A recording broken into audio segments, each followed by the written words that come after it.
Are you talking to me? Yeah, what's your name? What's my name? I don't know. No, Ken Cruz, and I'm playing the Euro Axis, Germany and Italy. Chris Collins, I'm playing the Allies in Europe. Where are you from? Maryland. Burbank, California. Why do you like World of War? It's a great game to play. A lot of fun, challenging. Well, I will go with that. It's a good game to play. Anything you want to add before the next session? I hope I get better die rolls. Yeah. Okay, that's good. Thanks. That Russian DP. Tell me your names and countries. Ashley Johnson playing the Western Allies in the Pacific. Kevin Reed playing Japanese. Where are you two from? I'm from Maryland. Why do you like the game? Replay. Never the same. Challenging. Anything you want to add? No. All right. What turn is it in your game? A winter of 41. So you are mangling Russian nicely, and that's 6, and that represents something.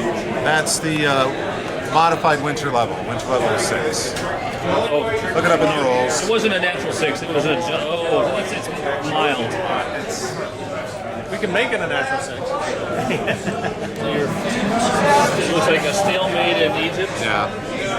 And no Vichy, so these are all neutral. Yeah. South Africa sitting out here now. Sub wars, not too bad. I'd say the Allies are a little ahead because the early air range result made a big difference. Anything unusual happening on the pack board?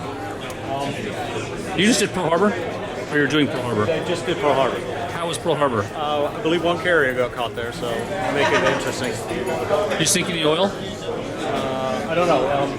We haven't even dropped the bomb yet. Haven't even attacked yet. Okay. All right, thanks. Yep. All right, who are you two playing again? Playing Japan. Yeah. Western Allies. So what's happening in the Western Allied board? Over there. Or just tell me generally what's going on. Pretty quiet over here. A standard run up to Pearl Harbor, I think. And over there it looks like Barbarossa. I have no idea. Are the Allies trying anything unusual this game? Not that I've seen. Tell me something fun. What's something fun is that when Lady Lex is about ready to get plowed under in Pearl Harbor is what's going to be happening. All right, thanks. How's your game going? Oh, all right. It's been a lot of fun. Very challenging. Having a great time. What turn is it? It's the start of my winter 43 turn. Tell me about your situation. Scrambling to defend. It's winter, so it's a punching bag. It's a bad winter, so there's no overruns or exploitation, so I can have a very light front. And then over here, the Allies landed in early 43, but I've kept them bottled up the whole time. And I stopped them cold here, they switched to this, and so I reduced that. That's been like that for nearly 3 years of the game. And I'm just trying to hang on. All right, thanks. Tell me about your board. Okay. Actually, tell me your name first because I don't remember seeing you a lot. Okay. Well, and yeah, I don't come to every con. All right. My name's Kevin Leith. I'm playing the Axis or Japanese on the Pacific board. How's your board going? It's going not that well for the Japanese. It's going well for the Western Allies. I'd say they're probably at least two, maybe 3 seasons ahead of, let's say, standard progress. So he's doing well. And as a Japanese player at this point, there's not much we can do, or I can do, except just keep trying to feed units in his way and slow him down. So What went wrong? That's where I am. Well, some of it was just strategy on my part. It's been a while since I played the Japanese, and the rules have changed some since I played. And so a couple of things caught me a little bit by surprise. One thing certainly is that the transports are more challenging now than they used to be. They're always challenging, but they're really challenging now. And I made a couple bad moves as well. So What did you make? Like mistakes? The biggest mistake I think was not doing a very good job over here. And tell me where. In this area. So at the start of the game, I left this position way too weak as the Japanese, and that gives the Americans a good opening. Gives them a lot of places to put bases and fight back quickly. So anyway, I'd say that between those two things, probably the two biggest things that I've done wrong. Lots of little things as well. And AJ's played a great game, so I don't want to take away from him either. It's not as though I've played crappy here. I've played reasonably well, and he's done great. Well, all right, thanks. Okay. What turn is it? This is winner of 43. Axis part of the turn. Tell me about your board. It's been interesting. Russians were on the heels till winner of 42, and then they were able to make a successful 1-to-1 counterattack against Rostov, got back in IC, and kept them from reaching zero surrender level. And since that point, they've been able to go on the offensive and have just been attacking the Germans every turn. If you lost that 1-to-1, was Russia in danger of surrendering?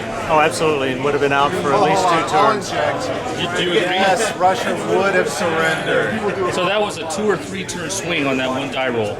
Yes. Absolutely. Change the momentum significantly. So what's your projection for this board?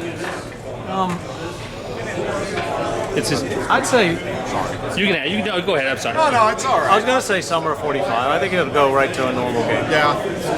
Because Allies are still not really with the strength to push. Hopefully the Russians, the line's going to crystallize as we get closer to Germany because less space and all the stuff just crowded in there. All right, thanks. Tell me about your board. Tell me about your board. No, this has been it's been a great game. The attack in Pearl Harbor was an interesting one. Lost a carrier, so on the heels a little bit. But in terms of the Japanese strategy, took a lot of things in the Dutch East Indies early, and that focused some energy here. And it left a few openings in some of the island groups that I was able to get guys to and able to gain some key footholds on. And the dice have been very kind to me in terms of air combat. Remarkably so, in fact. So, How so? I'll take that. My air defense, I must have really good ammunition because my air defense rolls have been insane. Do you have any air defense breakthroughs? Just one, but based on the dice rolls, it would appear like I had 4 or 5. Do you have a projection for this board? I think I'm 1 or 2 seasons ahead, but you never know. Going into Japan, it gets pretty hairy, so we'll see. All right, thanks. Yep. What was the final result for your Europe board? Oh, final result, Germany fell in spring 46. You were the German player, No, I was the Allied. or you were the Allied. So what happens that Hitler lasted so long? Well, it was a really good strategy to focus on Russia. So we had Russia all the way back deep in winter of 42. The Russians were able to make a 1-to-1 on Rostov that avoided the surrender, got What an year was IC that? back. What year was that? Winter of 42. So in winter of 42, you would have gone down for good if you hadn't taken the 1-to-1 and won the Rostov battle. Yes, the problem was the line was around here. He had Moscow, he had Gorky, so he eventually gave up, space for time. Russians eventually got big enough, but it just took too long to work through that. The Allies had gotten a toehold in 43 in France, but they couldn't really push out of it, so they didn't get to here till late 45. Russians got here, spring 46 into Berlin. Did you all have the bomb? We did. Used strategically in the Pacific and 2 tactical nukes in Europe. When did you all first get the bomb? Fall 45. Tell me about the Pacific board. Over here. Tell that to the citizens in France. I'll do it upside down because I was the Allied player. But it was a strong attack by Japan in Southeast Asia, which is a little unusual, but it was effective in getting a lot of the objectives in Southeast Asia, oil centers and so forth. But it left them a little weak going into the South Pacific. And as a result, the Americans were able to take advantage of getting toeholds in the islands that they might not normally have gotten. And from those toeholds, it's just sort of snowballed. You get bases, and from bases you can get air, and from there you can start operating carriers. The Japanese were successful at Pearl Harbor, and they did sink a carrier, so it did slow down the U.S. a little bit. But initially, the lack of island groups in the early war, I think, is what came back to haunt Japan. And ultimately, it led to a point where America was strong enough to get into China a little bit earlier and force a spring 45 surrender by virtue of dropping a bomb on Kaga. So this was a 2-point allied win 2-point out. and a 3-point Axis win on the other board. Check. So it was net 1-point Axis. Anything else interesting happened that you remember? Just the number of nuclear weapons are all pretty neat. I mean, Kagoshima dropping a nuclear bomb and then 2 tactical nukes in Europe were actually pretty cool. What were the targets in Europe? There was a non-discriminate hex in France that was just before the lines, and then a hex in the Netherlands, which was a good attack by the Allies because it did bag a number of Germans. It was just a little too late. All right, thanks. Yep.